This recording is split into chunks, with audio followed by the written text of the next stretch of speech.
Friends, तो हम लोग CSIR नेट के पार्ट ए के क्वेश्चन का प्रिपरेशन कर रहे हैं। तो ये हम लोग का है लेक्चर नंबर 7। तो लेक्चर नंबर 7 में हम लोग एक क्वेश्चन को प्रैक्टिस करेंगे जो कि CSIR नेट दिसंबर 2019 में पूछा गया है।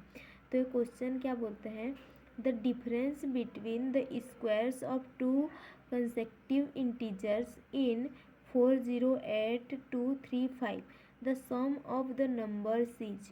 मतलब कि हम लोग को यहाँ पर दो कंसेक्टिव इंटीजर्स नंबर दिया है जिसका स्क्वायर का डिफरेंस करेंगे तो हम लोग को 408,235 इतना मिल रहा है। तो उसका सम क्या होगा उन दो नंबर का।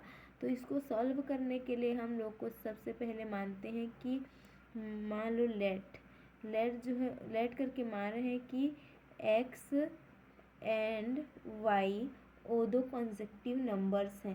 कंसेक्टिव इंटीजर्स कहने का अर्थ है कि लगातार एक के बाद एक वाला नंबर, मतलब कि जैसे कि मान लो x = 4 है तो y = 5, इस तरह से मिलेगा।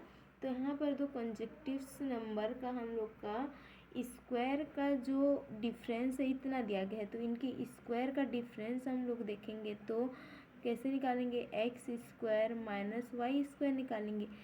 तो उसका डिफरेंस का वैल्यू दिया गया है 408,235 इतना दिया गया है, 408,235 उनका डिफरेंस स्क्वायर का डिफरेंस इतना दिया गया है। लेकिन हम लोग जानते हैं फॉर्मूला a² - b² =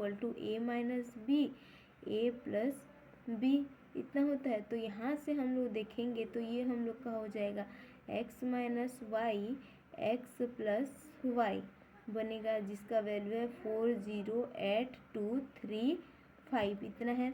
तो यहाँ से हम लोग x - y निकालेंगे क्योंकि x - y कंसेक्टिव इंटीजर्स है। तो यहाँ पर मान लो मैं x का वैल्यू अगर मैं रखूँ, x का वैल्यू मैं 5 रखूँ तो y का वैल्यू हम लोग का मिलेगा 4, उससे एक कम तो हम लोग का x - y मिल जाएगा 1। यहाँ पर देखेंगे तो हम लोग क्या बोलते हैं, हम लोग x को अगर 4 ले लें और y को 5 ले लें तो x - y का वैल्यू -1 आ जाएगा। ये कॉन्सेप्ट हमें नहीं यूज करना है, हमें कॉन्सेप्ट ये यूज करना है कि हम लोग को जो ये नंबर ये ले रहे हैं, ये हम लोग का पहला जो x नंबर है वो बड़ा होना चाहिए और y नंबर छोटा होना चाहिए। तो यहाँ पर हम लोग यहाँ पर 5 ले रहे हैं, यहाँ 4 ले रहे हैं, तो दोनों का डिफरेंस 1 आएगा। तो यहाँ से हम लोग देखेंगे तो ये हुआ 1 × x + y = 408,235। तो यहाँ से हम लोग देखेंगे तो x + y का वैल्यू क्या मिल गया, 408,235 ये मिलेगा, x + y का वैल्यू ये मिलेगा। तो हम लोग का आंसर हो जाएगा यहाँ पर, मतलब कि हम लोग को x + y उन दो नंबर का सम पूछा तो x + y का सम 408,235 मिल गया। तो हम लोग का आंसर जो है ऑप्शन डी सही हो जाएगा। तो थैंक यू सो मच।